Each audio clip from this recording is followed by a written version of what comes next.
नमस्कार, रीवा 24 के ताज़ा तरीन अंक के साथ मैं शैलेंद्र। सबसे पहले प्रमुख खबरें।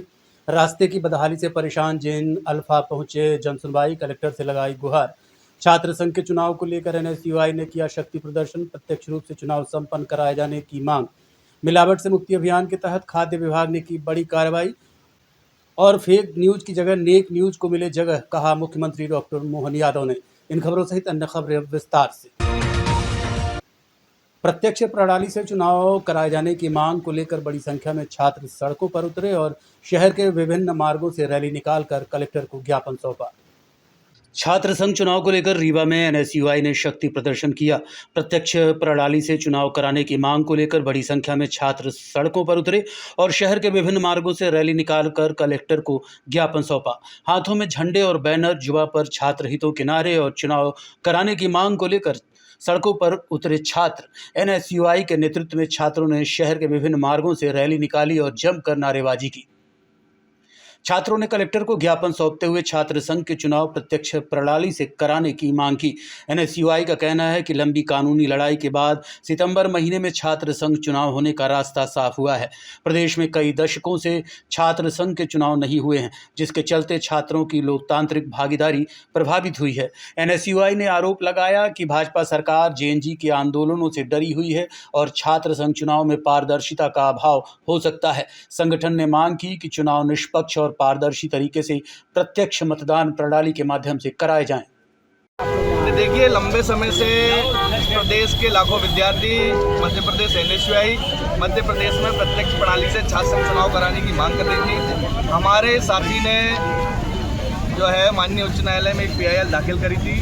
उस पर लगभग 1 साल तक जो है वो न्यायालय में उस पर प्रोसेस चलते रहा। सरकार ने उस पर 2 बार माननीय उच्च न्यायालय ने सरकार से उस पर 2 बार जवाब मांगे और फाइनली उस पर डिसीजन देते हुए जो है माननीय उच्च न्यायालय ने सरकार को मध्य प्रदेश में सितंबर माह के पहले सप्ताह में छात्र संघ चुनाव कराने के आदेश दिए। लेकिन आज हमारा यहाँ आने का कारण चुनाव की तैयारी तो है ही है, साथ में हमें ये आभास हो रहा है कि भारतीय जनता पार्टी जिस प्रकार से पूरे देश में जेएनजी से डरी हुई है, छात्रों से डरी हुई है, युवाओं से डरी हुई है, वो मध्य प्रदेश में लोकतंत्र की जो पहली सीढ़ी है छात्र राजनीति, उसमें कॉलेजों में प्रत्यक्ष प्रणाली से चुनाव नहीं कराएगी। हमारी और इस प्रदेश के लाखों विद्यार्थियों की मंशा, इच्छा है और भावना है कि मध्य प्रदेश में जो है प्रत्यक्ष प्रणाली से छात्र संघ चुनाव कराए जा सके। एक विद्यार्थी को अपना प्रतिनिधि चुनने का सीधा अधिकार हो, वास्तविकता का लोकतंत्र जो है किसी महाविद्यालय या विश्वविद्यालय में स्थापित हो सके। विश्वविद्यालय और महाविद्यालय की जो वास्तविक समस्याएं हैं, जो छात्रों की समस्याएं हैं, उसको उठाया जा सके और उसको प्रशासन तक पहुंचाया जा सके। इसी मांग को लेकर हम माननीय कलेक्टर महोदय से मिलने आए थे, लेकिन कलेक्टर महोदय जो है जन सुनवाई में व्यस्त है। उन्होंने एसडीएम साहब को ज्ञापन लेने के लिए भेजा था। हमने उनको ज्ञापन देके माननीय मुख्यमंत्री तक ये बात करने की बात कही है और मध्य प्रदेश में इस सरकार को प्रत्यक्ष प्रणाली से छात्र संघ चुनाव कराने होंगे और जब ये चुनाव होंगे तो एनएसयूआई पूरे प्रदेश में जो है छात्रों के बीच में अपना परचम लहराने का काम।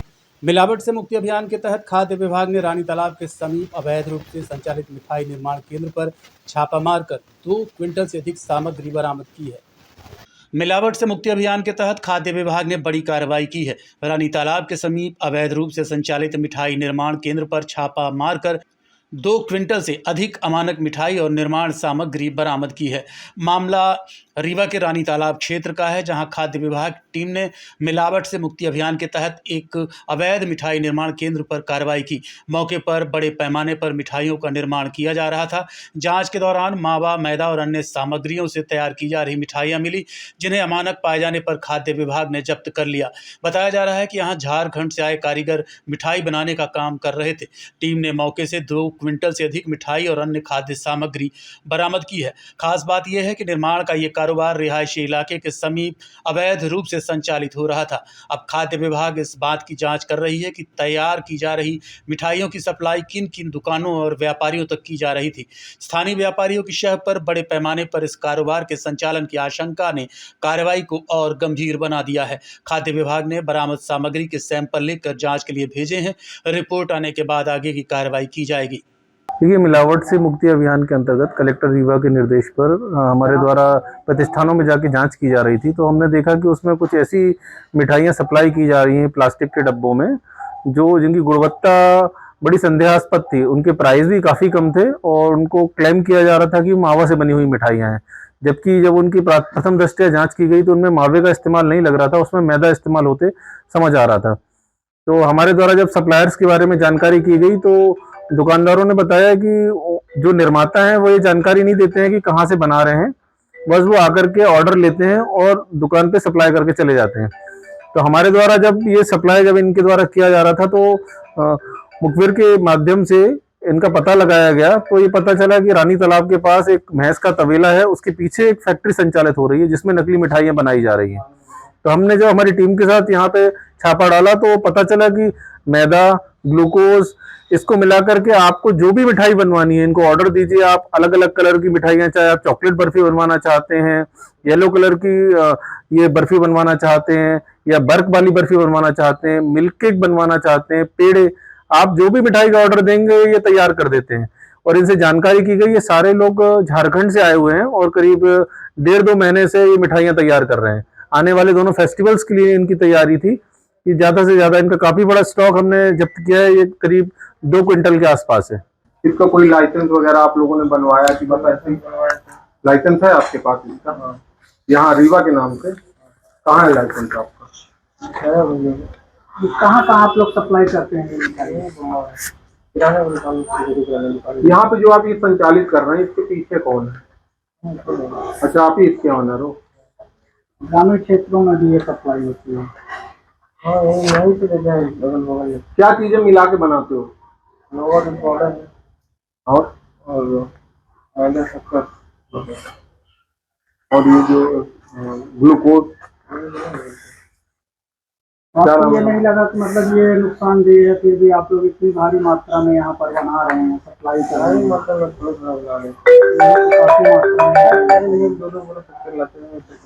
इससे पहले आप सप्लाई करते हैं? हेलो, प्रणाम प्रणाम।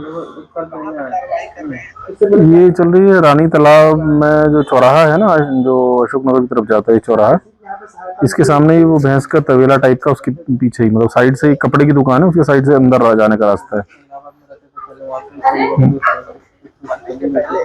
नहीं नहीं नहीं, चौराहा है ना जो अशोक नगर के लिए जाते हैं, जो चौराहा है, इसी चौराहे पे एग्जैक्टली। EHRSS ऑनलाइन उपस्थित व्यवस्था के विरोध में रीवा में कृषि विस्तार अधिकारियों ने कलम बंद हड़ताल शुरू कर दी है। देखिए ये रिपोर्ट। EHRMS ऑनलाइन उपस्थित व्यवस्था के विरोध में रीवा में कृषि विस्तार अधिकारियों ने कलम बंद हड़ताल शुरू कर दी है। सैकड़ों अधिकारी उप संचालक किसान कल्याण विभाग कार्यालय के सामने धरने पर बैठे और शासन के निर्णय को वापस लेने की मांग की। कृषि विस्तार अधिकारियों का कहना है कि उनका अधिकांश काम फील्ड में होता है। किसानों की समस्याओं और कृषि संबंधी कार्यों के लिए उन्हें सुबह 6 बजे से रात 8 बजे तक गाँवों में जाना पड़ता है। ऐसे में सुबह 10 बजे और शाम 6 बजे ऑनलाइन उपस्थित की अनिवार्यता उनके लिए व्यावहारिक नहीं है। महिला कृषि विस्तार अधिकारियों ने कहा कि विभाग में बड़ी संख्या में महिलाएं कार्यरत हैं, लेकिन ग्रामीण क्षेत्रों से निर्धारित समय पर वापस आने के लिए कोई विशेष व्यवस्था नहीं है। अधिकारियों का आरोप है कि ऑनलाइन अटेंडेंस की बंदिश से किसानों का काम भी प्रभावित होगा। अधिकारियों ने इसे प्रदेशव्यापी आंदोलन बताते हुए शासन से EHRMS उपस्थित संबंधी निर्णय वापस लेने की मांग की है।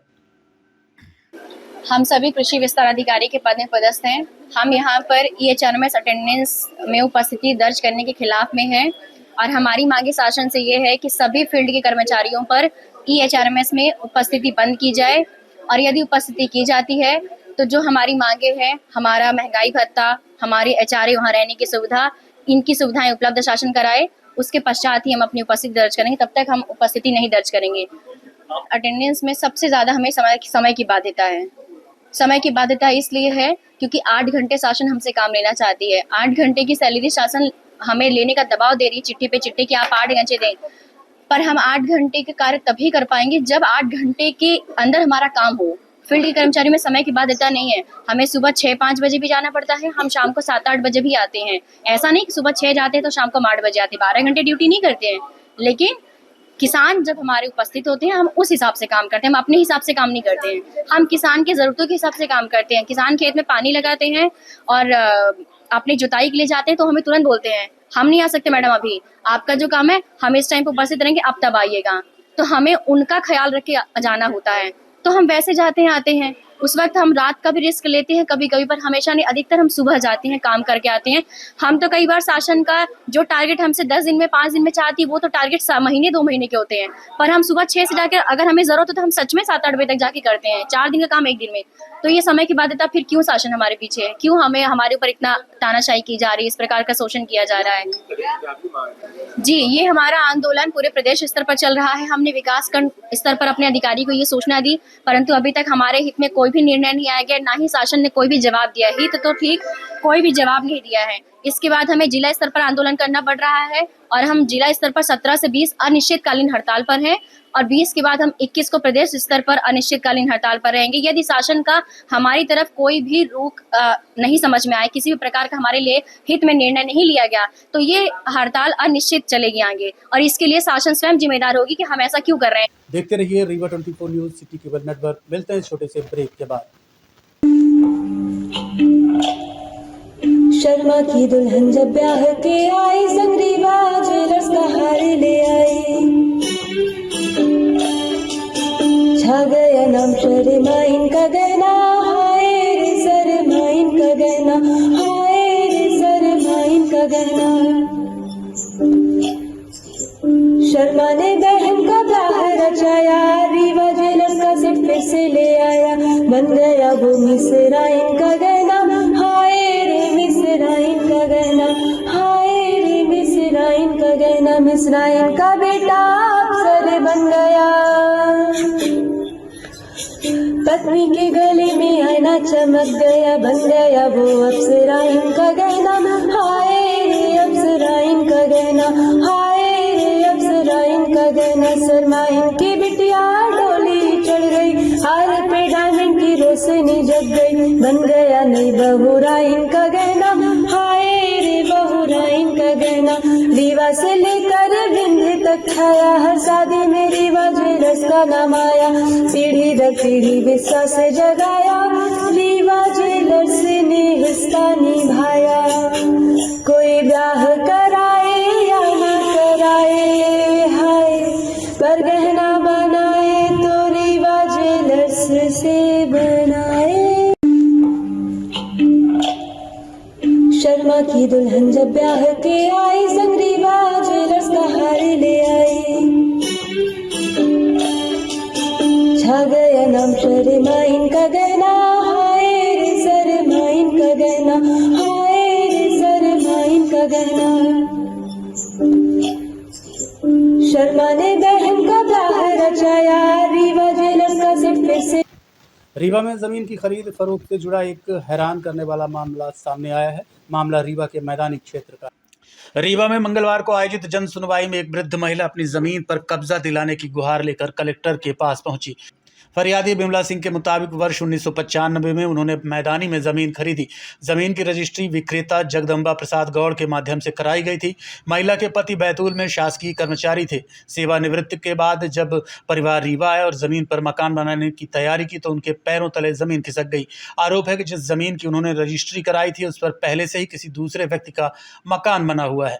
बिमला का कहना है कि जब उन्होंने इस मामले की शिकायत विक्रेता से की तो उन्हें दूसरी ज़मीन देने का आश्वासन दिया गया, लेकिन करीब 15 साल बीत जाने के बाद ही उन्हें ना तो जमीन मिली और ना ही दूसरी जमीन पर कब्जा दिलाया गया। पीड़िता ने जमीन की खरीद फरोख्त में गड़बड़ी और चौहद्दी बदलकर जमीन बेचने जैसे गंभीर आरोप लगाए हैं। 95 में हमने जगदीश गौर से प्लाट खरीदा था। हम लोग बैतूल में जॉब में थे, वहां से रिटायर होके आए। यहाँ आके देखा कि वो प्लाट में उनने कब्जा कर लिया, दूसरों को बेच दिया, वो उनने घर बना लिया। अब हम जब से आए हैं 5 साल हो गए, हम भटक रहे हैं। हर बार वो बोलता है कि हम आपको प्लाट दे देंगे, आपको प्लाट दे देंगे। अभी तक प्लाट हमको नहीं मिला। उसके घर जाओ, वो देख के भग लेता है। यहाँ पे तहसीलदार ने उसको बुलाया, नहीं आया। वो थानेदार यहाँ गए थे, चौराटा थाना, एसआई ने बुलाया, वो नहीं आया। अभी कलेक्ट्रेट आई है तो क्या बोले? सर बोले कि आप जाइए थाना, वो रिपोर्ट वो करेंगे, लिखेंगे। हम पिछली मंगलवार भी गए थे। आप वहाँ कब से रहती थी? बैतूल में हमारी जॉब जब सन 83 में जॉब लगी थी और रिटायर होके सन 13 में रिटायर हुई। और फिर हम अभी 5 साल पहले आए, जमीन का खरीदा था? सन 95 में। उसकी रजिस्ट्री है, उसका हर कागज है उसकी। क्या नाम है आपका? बिमला सिंह। किस पद पे थी वहाँ? वहाँ हमारे हस्बैंड आयुर्वेदिक डॉक्टर थे। सड़क और नाली की बदहाली से परेशान ग्रामीण अब प्रशासन की चौखट पर पहुंचे हैं और गांव के रास्ते की समस्या का स्थायी समाधान कराने की मांग की है। रीवा में सड़क और नाली की बदहाली से परेशान ग्रामीण प्रशासन की चौखट पर पहुंचे हैं। ग्राम पंचायत पड़ोखर के ग्रामीण लगातार दूसरी जन सुनवाई में कलेक्टर के पास पहुंचे और गांव के रास्ते की समस्या का स्थायी समाधान कराने की मांग की। मामला तहसील हुजूर अंतर्गत ग्राम पंचायत पड़ोखर का है। ग्रामीणों का कहना है कि गांव की सड़क और नाली की हालत बेहद ख़राब है। बारिश होते ही रास्ते में पानी और कीचड़ जमा हो जाता है, जिससे पैदल चलना भी मुश्किल हो जाता है। सबसे ज़्यादा परेशानी छोटे छोटे बच्चों को हो रही है, जिन्हें इसी रास्ते से स्कूल जाना पड़ता है। ग्रामीणों का आरोप है कि रास्ते के निर्माण को लेकर कई बार सरपंच से शिकायत की गई, लेकिन अब तक समस्या का समाधान नहीं हुआ।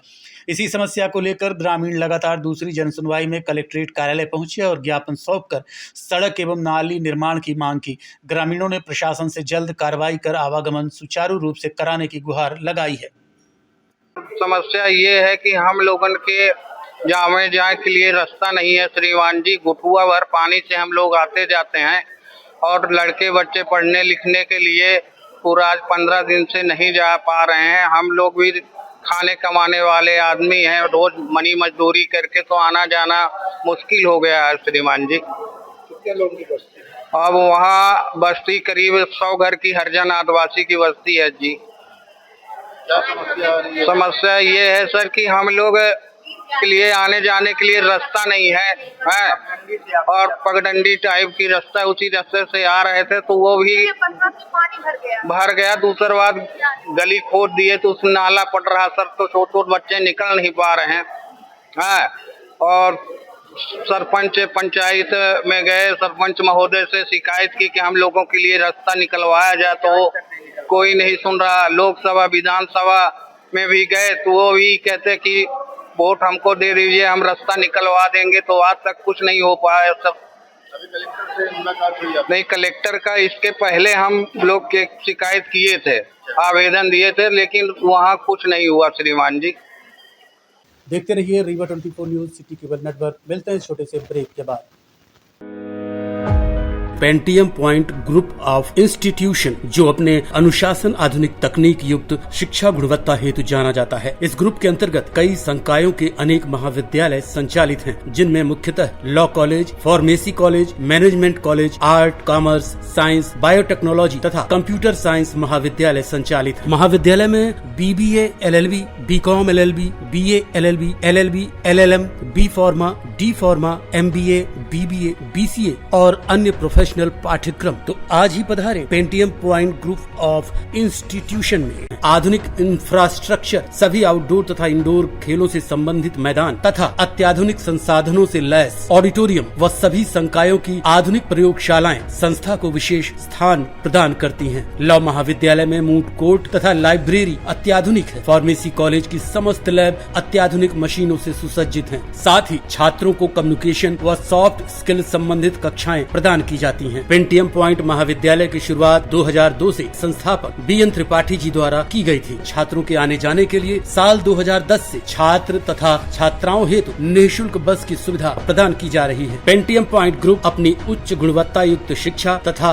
छात्रों के प्लेसमेंट हेतु जाना जाता है। इस ग्रुप के अंतर्गत संचालित महाविद्यालय bar council of India, pharmacy council of India, AICTE तथा उच्च शिक्षा मध्य प्रदेश शासन द्वारा मान्यता प्राप्त महाविद्यालयों का संचालन करता है। तो महाविद्यालय का भ्रमण एक बार जरूर करें। पता इस प्रकार है: महाविद्यालय का प्रथम कैंपस करहिया बीणा सिमरिया रोड तथा दूसरा कैंपस हरदी बीणा सिमरिया रोड में स्थित है। पेंटियम पॉइंट ग्रुप का हेड ऑफिस कॉलेज चौक के समीप स्थित हेड गेवार नगर में है।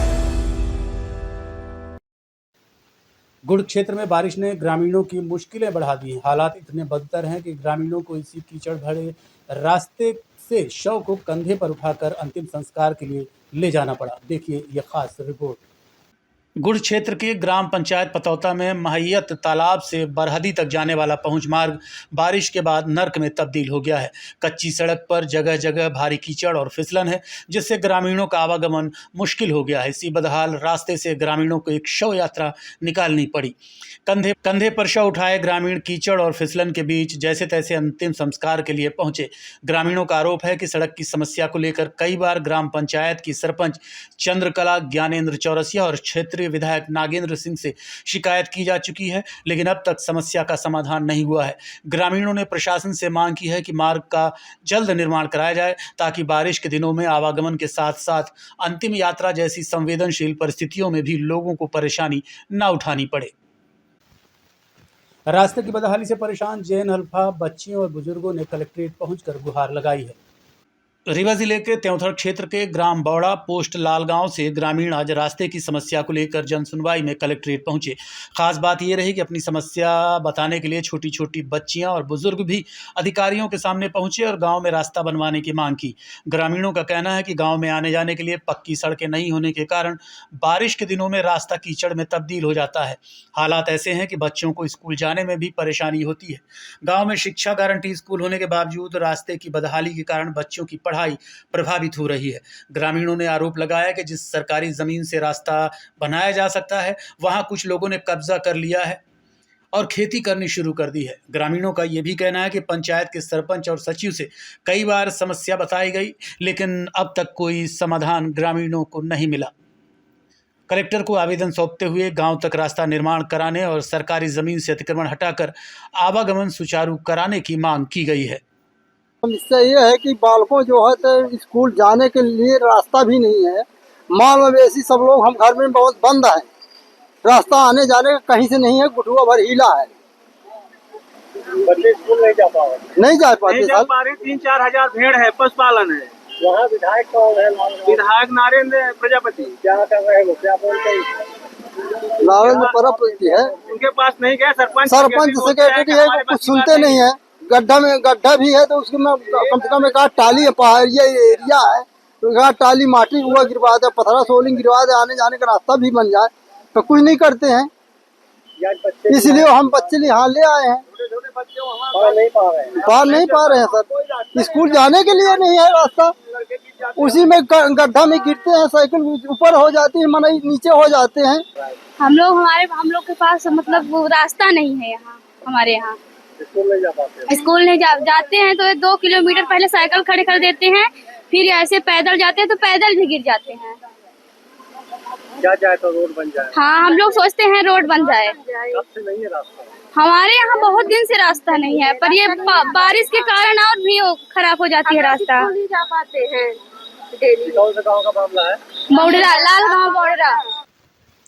MCU अभ्युदय 2026 के अवसर पर मुख्यमंत्री डॉक्टर मोहन यादव ने छात्रों को संबोधित किया। इस अवसर पर रीवा परिसर में वर्चुअल रूप से कार्यक्रम का सीधा प्रसारण किया गया। देखिए हमारी ये खास रिपोर्ट। फेक न्यूज़ के दौर में पत्रकारिता के विद्यार्थियों को नेक न्यूज़ का वाहक बनना चाहिए। सत्ता का विरोध पत्रकारिता का धर्म हो सकता है, लेकिन देश विरोध नहीं। राष्ट्र हित को हमेशा सर्वोपरि रखना चाहिए। ये बात मुख्यमंत्री डॉक्टर मोहन यादव ने माखनलाल चतुर्वेदी राष्ट्रीय पत्रकारिता एवं संचार विश्वविद्यालय के 3 दिवसीय आयोजन अभ्युदय 2026 के उद्घाटन अवसर पर कही।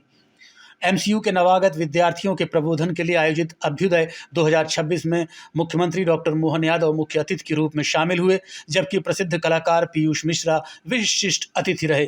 कार्यक्रम की अध्यक्षता कुलगुरु विजय मनोहर तिवारी ने की। MCU रीवा परिसर के विद्यार्थी भी कार्यक्रम में वर्चुअली रूप से जुड़े। मुख्यमंत्री ने युवाओं से अपील की कि फेक न्यूज़ के दौर में नेक न्यूज़ वाले मीडिया कर्मी बने। उन्होंने कहा कि पत्रकारिता में सत्ता का विरोध ठीक है, लेकिन देश विरोध नहीं होना चाहिए। न्यूज से ऊपर नेशन और देश हित को सर्वोच्च प्राथमिकता दी जानी चाहिए। सीएम ने संचार के उत्कृष्ट उदाहरण के रूप में लव कुश की कथा और श्रेष्ठ संचारक के रूप में देवर्षि नारद का उदाहरण दिया। वीर सावरकर और कवि प्रदीप का उल्लेख करते हुए उन्होंने कहा कि साहित्यकारों और पत्रकारों को अपनी लेखनी और रचनाओं के माध्यम से स्वतंत्रता आंदोलन में महत्वपूर्ण भूमिका निभाई। वहीं कुलगुरु विजय मनोहर तिवारी ने विद्यार्थियों को नकारात्मकता से दूर रहने की सीख दी। उन्होंने कहा कि यदि हम किसी अच्छे काम में सहयोग नहीं कर सकते तो कम से कम उसके काम में बाधक नहीं बनना चाहिए। कार्यक्रम के दौरान हिंदी पत्रकारिता के 200 वर्ष पूरे होने पर आयोजित प्रणाम उदंत मार्तंड पर केंद्रित पुस्तक 2 सदी साक्षी हैं, मैं क्लासरूम का विशेषांक और मंदिर की अर्थव्यवस्था पर केंद्रित पत्रिका इंडियन कलाइडोस्कोप का विमोचन भी किया गया। आयोजन को लेकर MCU रीवा के विद्यार्थियों में खासा उत्साह देखने को मिला। मीडिया से मुखातिब होते हुए मुख्यमंत्री डॉक्टर मोहन यादव ने क्या कहा, सुनिए। और 50 से ज्यादा हस्तियां जिनने 36 साल में माखन लाल विश्वविद्यालय से बढ़कर के अपनी अलग पहचान बनाई, उन सब के साथ मैं आज इस कार्यक्रम में शामिल हुआ हूं। मेरी अपनी ओर से ये उत्कृष्ट संस्थान है देश भर का, देश को क्या दुनिया के अंदर इसकी एक विशेष महत्ता है। मैं एक बार फिर अपने राज्य सरकार की ओर सबका स्वागत करता हूं, अभिनंदन करता हूं। माखनलाल विश्वविद्यालय के विकास के लिए भी हमारी सरकार लगातार संकल्पबद्ध है और कई सारे काम अभी हम करने वाले हैं। मैं पुनः एक बार आपके माध्यम से लोकतंत्र की सबसे बड़ी धात पत्रकारिता होती है, ऐसे में पत्रकारों के लिए संस्थान एक पवित्र मंदिर की तरह है। यहाँ से निकले हुए एक एक पत्रकार ने देश और दुनिया में अपनी बहुत अलग साख भी बनाई, धाक भी बनाई। मेरी अपनी ओर से पुनः सबका वंदन, अभिनंदन, बहुत धन्यवाद।